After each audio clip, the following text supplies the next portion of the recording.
Bonjour les super étudiants, alors j'espère qu'aujourd'hui vous êtes bien motivés parce qu'on attaque un gros morceau, le passé composé en français. Bon, tout d'abord avant de commencer, je voulais une fois de plus souhaiter beaucoup de courage à tout le monde pour le confinement et puis aussi pour les personnes qui travaillent dans le domaine de la santé et encore une fois, merci à vous. Je voulais vous dire que comme il s'agit d'une vidéo qui porte sur la conjugaison, eh bien ça va de soi, nous allons lancer une offre sur notre pack verbes et conjugaison. C'est un cours fantastique, je vous laisse tous les détails dans la description de la vidéo. Allez, premier point, on va commencer par l'utilisation. Alors juste un rappel parce qu'en plus j'ai fait déjà une vidéo qui compare le passé composé et l'imparfait. Je vous laisse le lien. Alors le passé composé va servir à raconter un fait dans le passé et il s'agit généralement d'une action qui est terminée et qui est surtout bornée dans le temps, d'accord? Et il s'agit généralement de l'action principale de ma phrase. Alors c'est surtout intéressant en fait de le comparer à l'imparfait puisque ce sont les deux temps principaux du passé et l'imparfait lui va servir donc à décrire davantage, d'accord, à décrire le décor et donc il est beaucoup moins borné dans le temps. Voyons tout de suite un exemple, c'est beaucoup plus simple. Je pourrais dire par exemple il faisait beau, il faisait très chaud, donc description imparfait et tout à coup on a entendu un coup de canon. D'accord? Et là, on a entendu, c'est le passé composé. Alors, une chose importante, c'est que les choses ne sont pas figées. C'est-à-dire qu'une même phrase, eh bien, je peux la changer, je peux la mettre soit au passé composé, soit à l'imparfait. Donc, par exemple, je pourrais dire « Hier, j'ai rangé ma chambre » et je pourrais dire aussi « Hier, je rangeais ma chambre ». Alors, dans la deuxième option, en fait, on a l'impression que ça dure plus de temps, d'accord ? Alors que j'ai rangé ma chambre, eh bien, c'était à un moment donné de la journée. Et en fait, ça dépend beaucoup des verbes qu'on utilise. Par exemple, je vais pouvoir dire « Hier, Paul est arrivé à la maison à 11 heures ».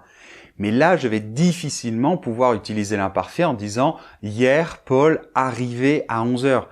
Parce que le verbe « arriver », c'est quelque chose qui se fait dans un laps de temps court. Et donc là, c'est mieux d'utiliser le passé composé et l'imparfait est un peu difficile à utiliser, voire quasiment impossible.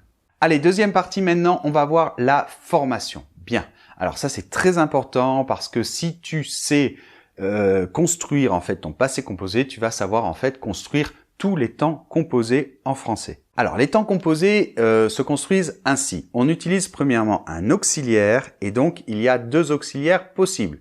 L'auxiliaire être et l'auxiliaire avoir. Et après, on utilise le participe passé. Donc, pour le passé composé, l'auxiliaire va être conjugué au présent. Voyons tout de suite un exemple avec l'auxiliaire être. Jean est parti à la plage. Donc, est, c'est mon auxiliaire être conjugué au présent, et parti, c'est le participe passé de mon verbe que je veux conjuguer au passé composé, c'est-à-dire le verbe partir. Maintenant, voyons un exemple avec l'auxiliaire avoir. Elle a beaucoup travaillé. Donc, a, c'est mon auxiliaire avoir conjugué au présent. Travailler, c'est le participe passé du verbe travailler que j'ai conjugué donc au passé composé.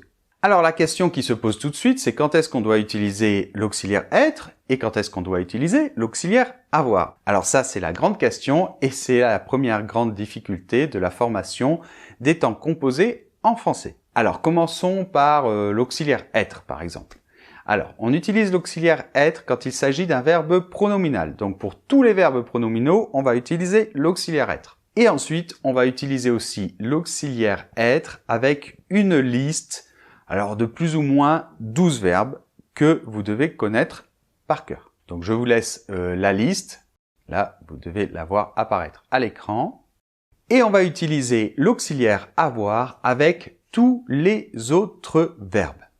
Alors attention, je dois rajouter une petite parenthèse. S'il y a un complément d'objet direct, en fait, on utilise l'auxiliaire avoir. Donc je vais dire par exemple « je suis sorti ».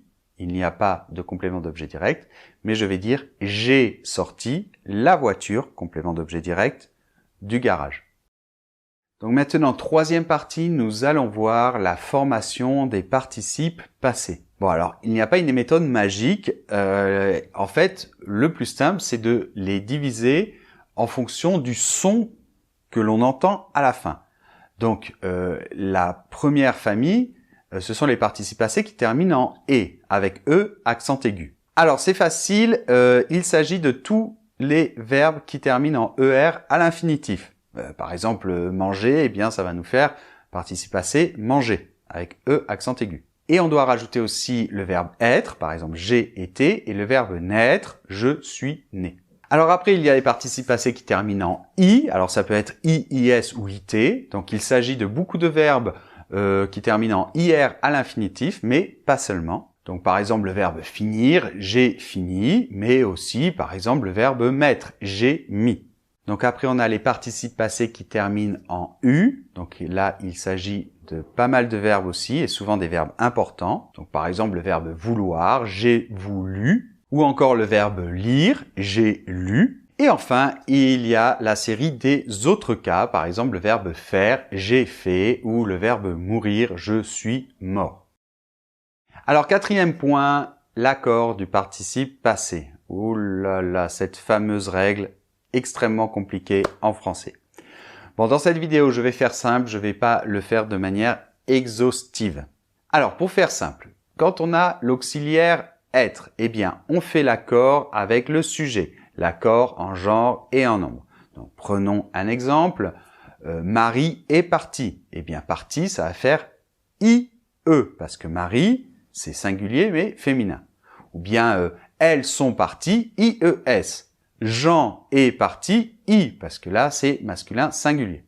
Par contre, avec l'auxiliaire avoir, il n'y a pas d'accord. Par exemple, on va dire « elle a grandi en France ». Donc ici, « grandi », c'est « I », on ne fait pas l'accord. Mais, eh bien oui, parce qu'il faut compliquer un petit peu les choses, s'il y a un complément d'objet direct placé avant le verbe, même si on est avec l'auxiliaire avoir, eh bien, on va faire l'accord en genre et en nombre avec le complément d'objet direct. Voyons un exemple.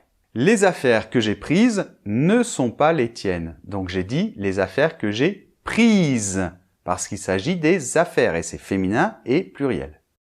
Donc je n'irai pas plus loin ici dans la règle de l'accord du participe passé parce que vraiment ça ne vaut pas le coup, c'est pas le sujet non plus principal de cette vidéo. Bon, il y aurait encore beaucoup de choses à dire sur le passé composé, bien sûr, on aurait pu voir la forme négative, la forme interrogative.